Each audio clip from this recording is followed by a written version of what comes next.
He's always trying to break. او همیشه در صدد در هم شکستن توست تا تو را غمگین سازد، تا تو را در تاریکی یعنی گمراهی نگه دارد.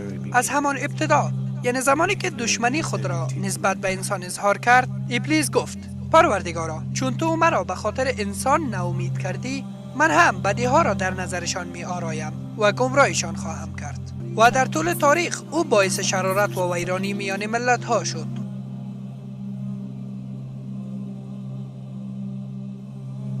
And today, و امروز او قدرتمندتر از هر زمان دیگر است. time else.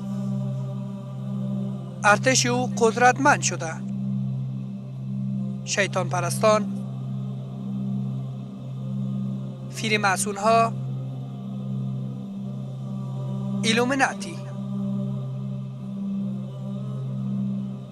آنها به ابلیس بسیار وفادار هستند. آنان هر جنگ را طراحی نمودند و کوشش کردند تا افکار خود را در اذهان شما تلقین کنند.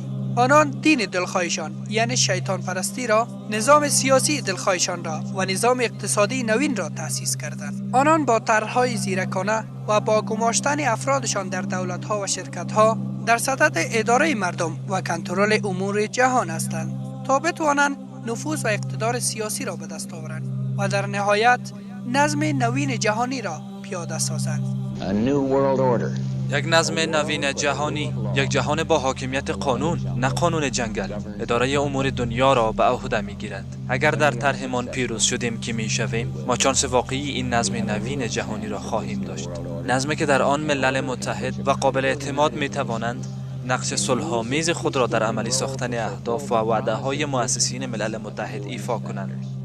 We begin to see the climax. ما شاهد یک تغییر بزرگ در اجتماع هستیم. به اوج رسیدن یک نظم نوین جهانی. ما شاهد یک نوع ادغام میان تکنولوژی معلوماتی و تجارب هستیم.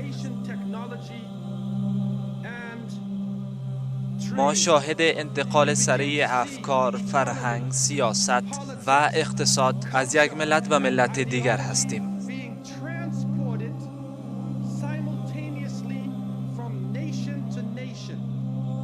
و با این تکنولوژی همراه با قابلیت انتقال افکار، روند ارزش‌های مردمی، روند خوراکشان، علایقشان، سرگرمیشان، مفاهیم نژادیشان، فرهنگشان، افکارشان در تمام دنیا منتقل می شود.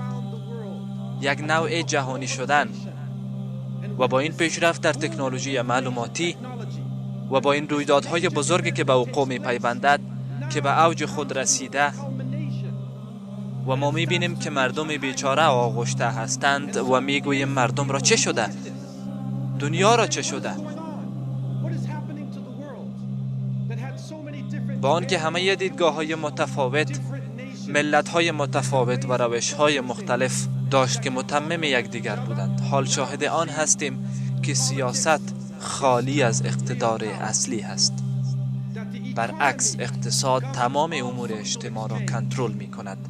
ما شاهد هستیم که دولت‌ها در خدمت ساختارهای اقتصادی هستند و اینکه قدرت‌های اصلی دیگر در دست جنرال‌ها نیست، بلکه قدرت در اختیار کسانی است که اقتصاد را به چرخش در می‌آورند، در اختیار سیستم بانکداری. و سپس شاهد آنیم که سیاستمداران نقش دفاتر روابط عامه را بازی می‌کنند، فقط به منظور این که مردم را کنترل کنند، خواب آرام ساختن و خواباندن آنها، خواب از بین بردن آنها. و سپس می‌بینیم که انبوهی از مردم پریشان و گرفتار می‌شوند، چون زندگیشان با سلسله از رویدادهای فرهنگی بمبارد شده است و این رویدادهای فرهنگی مهمترین جزء زندگیشان شده. جام جهانی، مجموعه لیگ برتر، رگبی، کرکت، هاکی، تنیس، هر ورزشی که باشد، می‌بینیم که تمام ملت‌ها در گرد ورزش جمع می‌شوند و قهرمانان ملی ورزشکاران می‌شوند. حتی در عربستان سعودی و در کشورهای اسلامی خودمان قهرمانان فیلی همان فوتبالیست‌ها شده اند. کسی که توپ کوچک را داخل جال شوت می‌کند قهرمانان مردم می شود، در حالی که در روی زمین کشتارها صورت می گیرد. ولی ما با این رویدادها مشغول شده ایم و این یک نوع تلقین ذهنی است که بر ما تحمیل می شود. با استفاده از موسیقی قوی که با احساساتمان بازی می کند و با ویدیوهایی که به دورترین نقطه دنیا پخش می شود، طرز تفکر مردم تغییر کرده. امروزه مردم عاشق قهرمانان ورزشی هستند. حتی در مورد هویت خود سردرگم شده اند. کوشش دارند خود را تغییر دهند، رنگ موی خود را تغییر دهند، رنگ چشم خود را تغییر دهند، طرز سخن گفتن و طرز لباس پوشیدن خود را تغییر می دهند در سطح گسترده. و سپس شاهد اعتیاد مردم به مخدرات هستیم که به نقطه رسیده که بشر قبل از این ندیده بود. و بعد از سفر به بیش 36 کشور با دیدن و بودن همراه مسلمانان، دیدم که در تمام جوامع مردم جوان به مخدرات آغشته و سرگردان هستند. در کشورهایمان به شکل گسترده رایج شده، به هر نوعی که باشد: کوکائین، LSD، سایکدلیک، دپرسانت، شما را در حالتهای مختلف قرار داده و گیج می کند. اما یک دنیای دروغین و یک وابستگی دروغین را برایتان ایجاد می کند. بنان شما وابسته به مخدرات می شوید و الله متعال را فراموش می کنید. خدای شما همان مواد مخدر می شود. خدای شما مواد نیشه آور می شود و این وابستگی را در میان انبوه از مردم مروج ساختند. طرح معصونی آنها این است که جهان را برای آمدن مسیح الدجال یا مسیح دروغین آماده سازند. از انس ابن مالک روایت است که رسول الله صلی الله علیه و سلم فرمود: هیچ پیامبری نبود که قومش را نسبت به او هشدار نداده باشد. بدانید که او یک چشم دارد و پروردگار شما یک چشمی نیست و در پیشانی او حرف کاف فعره نوشته شده است. This is a dollar bill which is این اسکناس دلار است که فعلا مروج هست و در عقب اسکناس $1 یک مهر یا نشان قرار دارد که به آن مهر سلطنتی ایالات متحده گفته می شود. این چیزی است که به آن اطلاق می شود.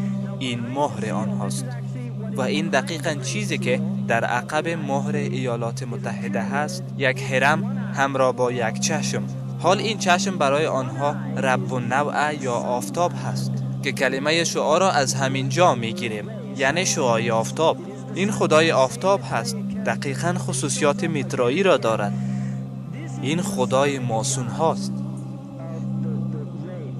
13 ستاره 5 ضلعی که اگر بین آنها خطوط را رسم کنید، یک ستاره 6 ضلعی رسم می شود. اگر این ستاره 6 ضلعی را گرفته و بر روی عکس هرم قرار دهید، زوایای آن با حروف مخصوص اطراف آن اشاره می کند که گفته می شود یک انگرام است. در لغتنامه آمریکایی کلمه به نام انگرام وجود دارد که به معنی جابجایی عمدی حروف یک کلمه برای پنهان کردن آن کلمه می باشد. پس اگر شما این حروف را دوباره سر جایشان قرار دهید، کلمه ماسون تشکیل می شود. به همین ترتیب ما می دانیم که طرح مهر سلطنتی از افکار ماسون ها منشأ می گیرد. این تحقیق در معانی پنهانی تنها به ایکونوگرافی مختص نمی شود. گفته می شود که عدد 13 یکی از شومترین اعداد در آیین غرب در میان سمبول های $1 پنهان است. آنها به تکرار عدد سمبولیک 13 اشاره کرده اند. 13 برگ در شاخه زیتون در چنگال راست عقاب قرار دارد. 13 تیر در چنگال چپش. 13 ستاره بالای سر عقاب. 13 خط و نوار بر روی سپر. پرهای عقاب را حساب کنید، خواهید دید که 32 پر در بال چپ پرنده و 33 پر در بال راست آن قرار دارد. چون این برداشت می شود که این به 33 درجه ماسونی اشاره دارد که توسط شورای عالی خاندان اسکاتلندی معرفی شد که برجسته ترین نظام ماسونی آمریکا می باشد و مرکز فرماندهی آن در واشنگتن می باشد. اگر ببینید تمام هرم درست شده و جز قسمت بالایی آن. چشم بالای آن معلق است و تا حال پایین نیامده، چون آنها باور دارند که تا پروژه ماسونی آنها به اتمام برسد که عبارت است از چه میگویند در پایین نووس اردو سیکلریوم و سپس انیوت کیوپتیس یعنی او از پروژه ما راضی هست. به عباره دیگر خدایی که آنها به او ایمان دارند از این پروژه خرسند هست. حال سوال این است این پروژه چیست که خدای آنها از آن راضی هست؟ این پروژه عبارت است از سکولار ساختن دنیا، یعنی خالی کردن دنیا از عقاید دینی. این است پروژه آنها و به همین لحاظ گفته می شود نووس اردو سکولاریوم، یک نظم سکولار یا دنیا پرستی. بعضا حقیقت آنقدر آشکار می باشد که درک نمی شود. به همین دلیل نیاز است تا زاویه دید خود را نسبت به دنیا از باور کورکورانه به باور هوشیارانه تغییر دهیم. سپس خواهیم فهمید که بر این جهان چی می گذرد. آیا ما در جهان با آژنده های دقیق و از قبل تعیین شده زندگی می کنیم؟ آیا ما در جهان آزاد زندگی می کنیم و یا همه چیز توسط طبقه ممتاز تحت کنترل است؟ ذهنت را باز کن